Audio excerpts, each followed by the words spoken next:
श्रवण, कीर्तन आणि मनन. श्रवण, कीर्तन आणि मनन या त्रिविध साधनांचं अनुष्ठान करून भगवान शंकरांची आराधना केली जाते. पण यासाठी एक अधिकारी गुरु असावा लागतो, आचार्य असावा लागतो.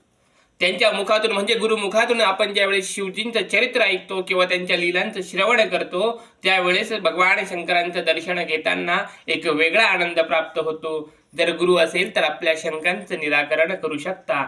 मात्र हे जर शक्य नसेल तर साधकानं शिवमूर्तीची पूजा किंवा शिवलिंगाची पूजा केली तरी तो या भवसागरातून तारून जाईल. त्याचबरोबर आपल्याला एक प्रश्नही पडला असेल की जवळजवळ सर्व देवतांचं मूर्तीपूजन केलं जातं, पण भगवान शंकर महादेव हेच अशी एकमात्र देवता आहे की ज्यांचं शिवलिंग आणि मूर्ती या दोन्ही स्वरूपामध्ये पूजन केलं जातं. यामागे नेमकं काय कारण आहे?